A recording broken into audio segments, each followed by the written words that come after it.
توقعات برج الدلو اليوم السبت الموافق 5 أغسطس 5 آب 5/8/2023.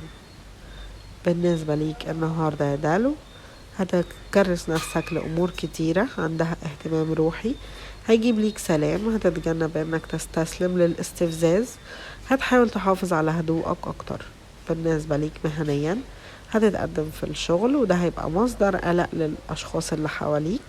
لازم تركز على الهدف الصحيح مهما كان عشان تحقق النتائج.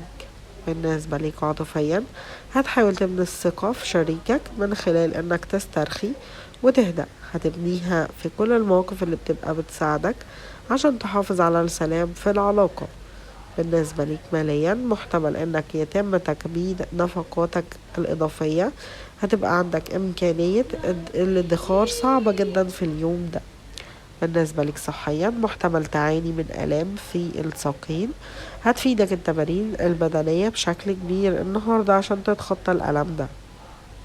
هيرجعوا للورا النهاردة، هنميل اننا نحلل او نناقش علاقات ومشاعر كتير عندنا، في حين اننا ممكن نبقى مهذبين فضوليين، الا اننا ممكن ما نحفرش النهاردة بعمق في حياتنا.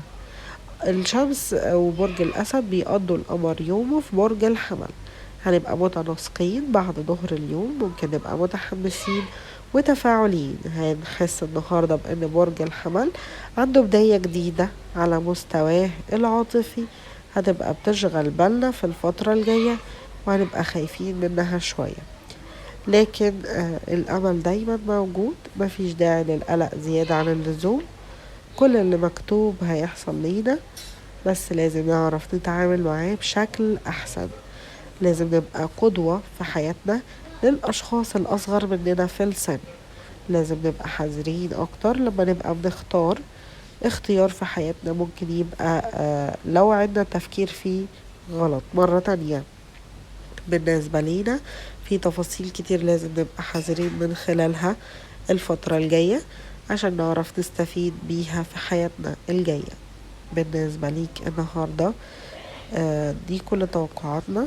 لو عجبكم الفيديو ما تنسوش تدعموني باللايك، ولو لسه ما اشتركتوش ياريت تشتركوا وتفعلوا زر الجرس عشان يوصل لكم كل فيديو جديد معايا.